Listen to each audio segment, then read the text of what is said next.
Hello students, पिछले 2 video में मैंने उत्तराखंड LT 2018 मैथ्स पेपर के 26 क्वेश्चंस को सॉल्व किया था। तो आज उससे आगे के क्वेश्चंस को सॉल्व करते हैं। तो देखिए क्वेश्चन नंबर 65 से।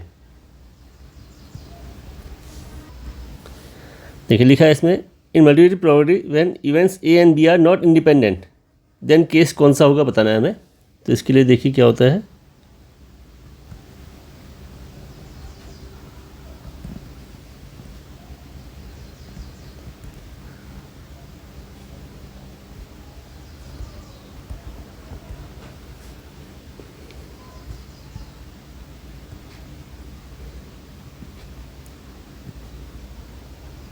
अगर देखिए A and B are not independent,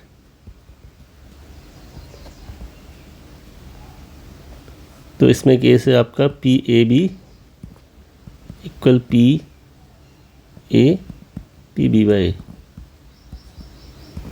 तो ये तो हमने इसका आपका ऑप्शन कौन सा सही है, देखिए C ऑप्शन सही है। लेकिन मैं तो कहूँगा आपको ये भी याद रखना चाहिए कि इंडिपेंडेंट होने का केस, ठीक है। तो ये भी याद रख लें, if event A and B are independent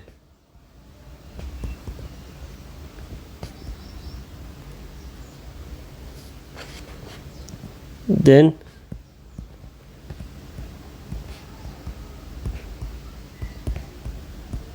तो ये भी आप अपने माइंड में बना के चलें। लेकिन इसका फिलहाल जो हमने क्वेश्चन किया है उसका क्वेश्चन नंबर यानी ऑप्शन आपका C सही है, ठीक है। तो अब देखिए 66 फिजिक्स का है। 67 देखिए क्वेश्चन 66 क्वेश्चन में लिखा हुआ है, देखिए relationship between the shift operator and the differential operator. ये न्यूमेरिकल एनालिसिस का आपका क्वेश्चन है। इसमें लिखा है कि देखिए शिफ्ट ऑपरेटर और डिफरेंशियल ऑपरेटर में क्या रिलेशन है। तो इसमें रिलेशन जो होता है वो होता है ये इंपॉर्टेंट रिलेशन है, याद रखिएगा इसको। E है e⁻SD, E हो गया यहाँ पर शिफ्ट ऑपरेटर और D हो गया डिफरेंशियल ऑपरेटर, ठीक है। H होता है यहाँ पर इंटरवल ऑफ डिफरेंसिंग, वो लिखा नहीं है तो लिख देता हूँ।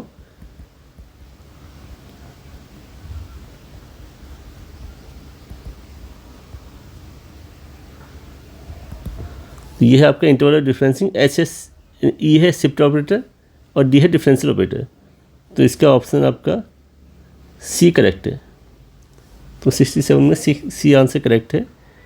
अब देखिए question number 68, if the coefficient of x² and x³ किसकी बात हो रही है, देखिए 3 + AX होल पावर 9। इसमें क्या है, देखिए 3 + AX होल पावर 9। तो इसके लिए हमें कहा है x² x³ के कोफिशिएंट्स क्या है, सेम है। तो इसको सॉल्व कर लेते हैं, एक्सपेंशन कर लेते हैं, 2-3 स्टेप में आ जाएगा। देखिए 9C0 क्या होता है इसमें, x यहाँ पर क्या है 3 है, फर्स्ट जो टर्म से ना। तो हमने लिखा 3⁹ plus 9C1 3⁻9 - 1 AX⁴ plus 9C2 3⁻9 - 2 AX2। Next है आपका 9C3 3⁻9 - 3 AX³। तो आगे टर्म्स लिख के कोई फ़ायदा नहीं है क्योंकि यहाँ पर लिखा हुआ है, देखिए x² x³ के कोफिशिएंट्स जो है सेम है। तो देखिए अब लिखते हैं हम coefficient of x² equal coefficient of x³, ये सेम है। तो देखिए x² का कोफिशिएंट क्या बन रहा है, x² ये टर्म से, x³ ये है। तो इनमें कोफिशिएंट देखिए क्या है, 9C2 3⁻7 A² और इसमें है आपका 9C3 3⁻6 A³। तो सॉल्व कर लेते हैं। देखिए इसे लिखा हमने 9 8 2 1 3⁻6 × 3 और ये आ गया आपका A² 9 8 7 3 2 1 3⁻6 A²। तो कैंसिल कर लिया हमने, एडजस्ट कर लिया अपने हिसाब से, 2 1 2 1 9 8 9 8। तो यहाँ पर आपका क्या है 3 = 7 A/3। तो ये आ गया आपका A आएगा आपका 9/7। A वैल्यू आ गई आपकी 9/7। 9/7 ऑप्शन D करेक्ट है। अब देखिए क्वेश्चन नंबर 69,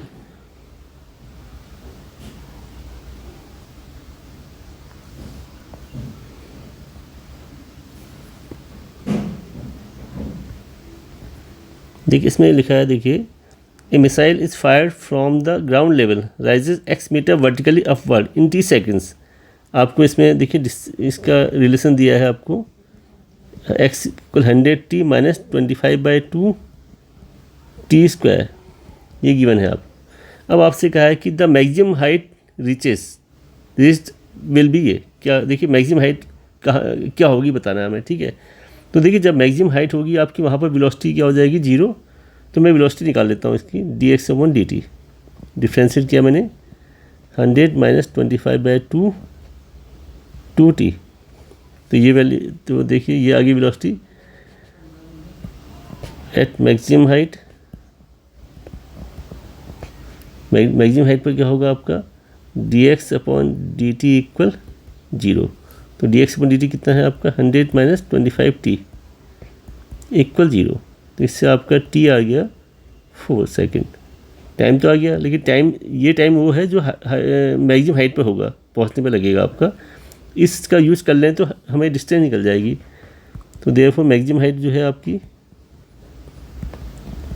मैक्सिमम हाइट के लिए मैंने क्या किया, x इक्वल वैल्यू t की वहाँ रख दी, 100 into 4 minus 25/2 4 square.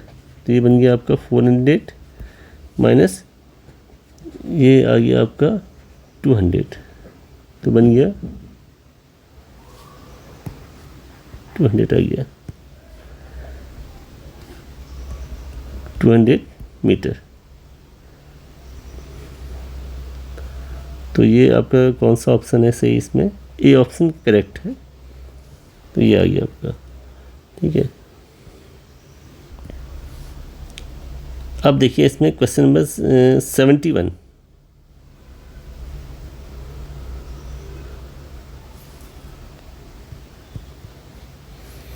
If the coefficient of correlation is r equal 0, तो हमें गिवन है coefficient of correlation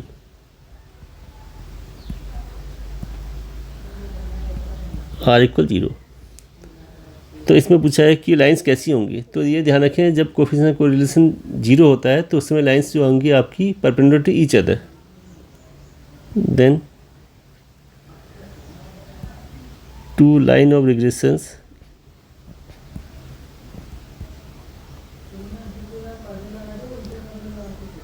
are perpendicular to each other.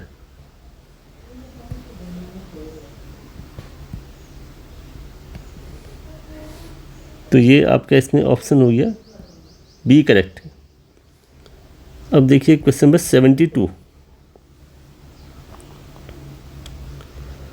72 question में लिखा है, देखिए वेक्टर v आपको गिवन है 1 alpha 5 is a linear combination of v1 and v2, is a linear combination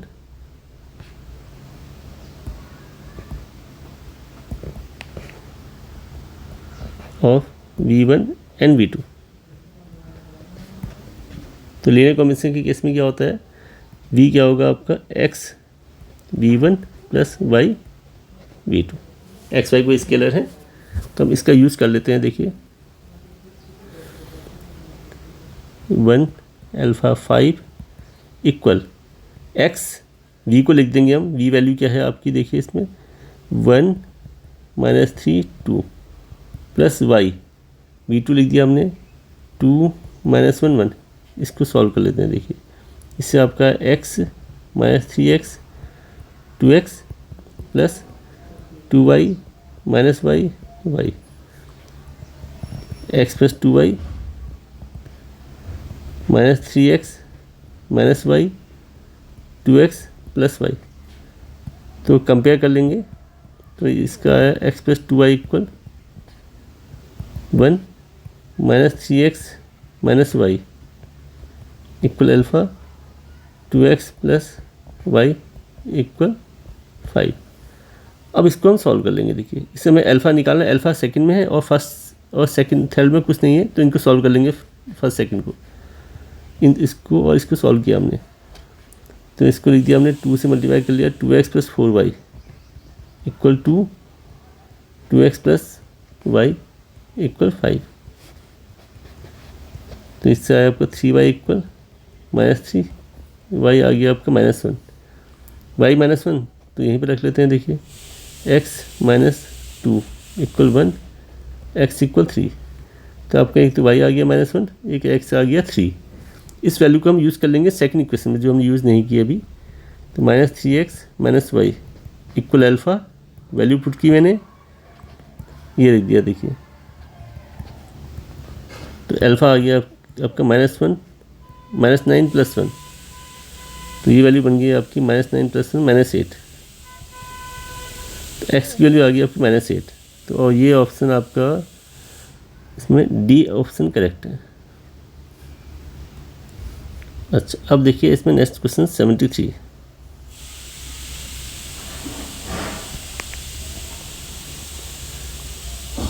if C is the curve, आपको given है curve, then by Stokes theorems value find करनी है। देखिए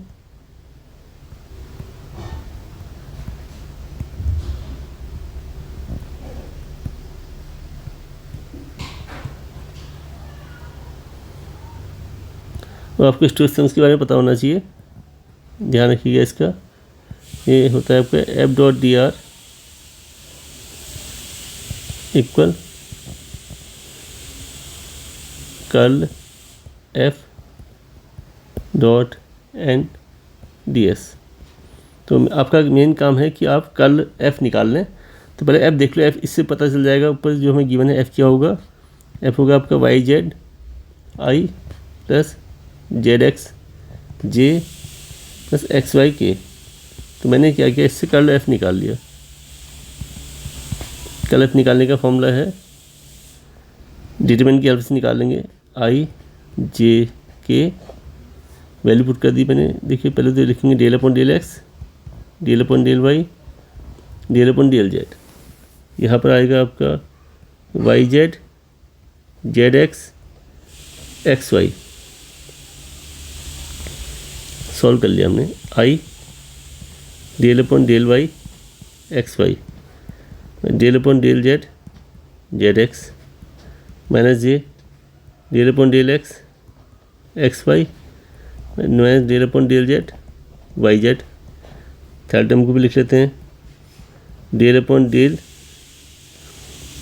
k लिखा, del/del x zx -del/del y yz। अब देखिए इसको solve करके क्या आता है। तो लिखा मैंने i del/del y xy का, y का होगा, x का कुछ होगा नहीं, y का 1 हो गया, x बचा, यहाँ भी x आया आपका, -j सेम ऐसे यहाँ भी आ जाएगा, y - y सेम यहाँ भी ये आ रहा है, z - z। तो हमने देखा ये जो वैल्यू आई आपकी क्या आ गई, 0। तो कर्ल F की वैल्यू आ गई। तो अब इसको लिख लेते हैं। देखिए कर्ल F 0 आने से आपका कर्ल F की वैल्यू आ गई 0।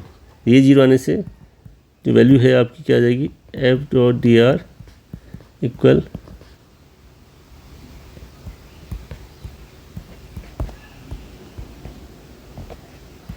जीरो आ गया। तो इसका आंसर है आपका, ये आंसर करेक्ट है। अब देखिए क्वेश्चन नंबर 75। 75 में लिखा है कि वैल्यू फाइंड करनी है हमें 1/e log x dx। अच्छा, इसको निकालने के लिए देखिए ये मॉड वाले हैं, तो इसमें हम ये देखते हैं कि कहाँ पर ये चेंज हो रहा है। तो इसके लिए देखिए ग्राफ क्या होता है लॉग का। देखिए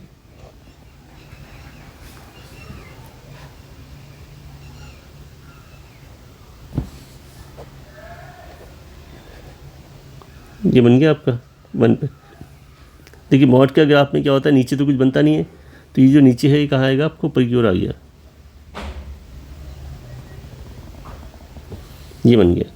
अब देखिए हमें फाइंड करना है 1/e से e तक, 1/e से e तक फाइंड करना है। e का हुआ 2.7 अप्रॉक्स, तो 1 से आगे हो गया, ये आ गया।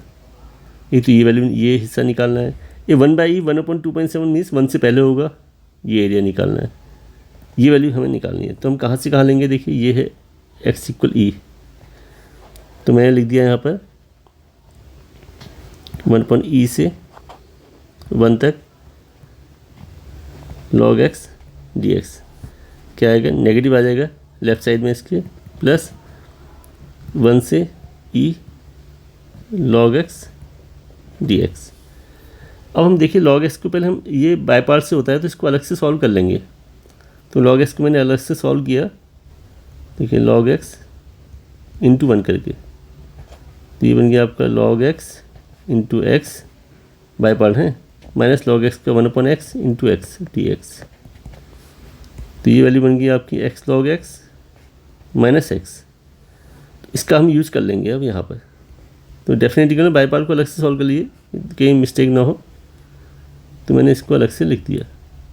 अब यहाँ यूज़ करता हूँ इसको, देखिए क्या लिखेंगे, x log x माइनस 1,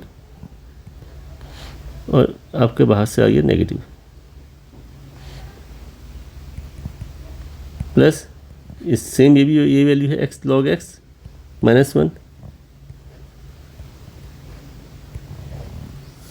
ठीक हो गया। अब वैल्यू पुट करते हैं इस, देखिए एक एक करके वैल्यू रखेंगे इसमें। पहले मैंने रख दिया इसमें 1 रखने पे क्या आएगा, देखिए 1 log 1 माइनस 1 माइनस, अब हम रखते हैं e 1/e log 1/e minus 1। एक काम तो हो गया, हमने एक में वैल्यू रख दी। अब ऐसे दूसरे में रखेंगे, देखिए यहाँ रखते हैं 1 log 1 माइनस, मेरे से लिखने में मिस्टेक हुई है, इसे सही कर लेते हैं पहले, यहाँ पर गलत लिखा है मैंने, सही कर लिया इसको पहले। ये है e, ये है 1, तो इसमें हम रखेंगे पहले e रखते हैं तो क्या आएगा, e वैल्यू रखी मैंने, e log e माइनस 1 रखते हैं, देखिए 1 log 1 माइनस 1। अब इसको सॉल्व करते हैं, देखिए यहाँ log 1 0, ये आ गया आपका 0 minus 1 minus 1/e log 1/e plus 1/e, ये तो एक पार्ट हो गया हमारा, ये वैल्यू पुट कर दी थी हमने। अच्छा, अब इसके बाद देखिए प्लस इसमें रखते हैं, तो log e 1 होता है, तो ये आ गया 0 और log 1 0, तो इससे हमने माइनस से मल्टीप्लाई कर दिया अंदर, 1 plus 1/e log 1/e minus 1/e, और ये हो गया प्लस 1। तो ये वैल्यू बन गई आपकी 2 प्लस 1/e, इसको लिख देंगे log e to the power minus 1।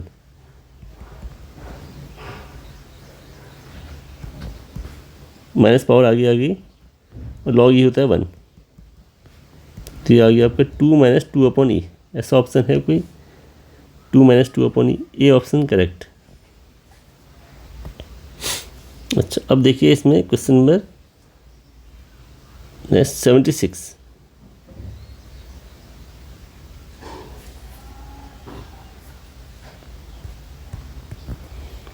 देखिए find the principal value of log -3, log -3। तो -3 को मैंने पहले रिप्लेस कर दिया, देखो -3 को लिख सकते हैं, आई की फॉर्म में लाना है, 3 इंटू -1, -1 आपका जो होता है वो होता है e to the power i pi.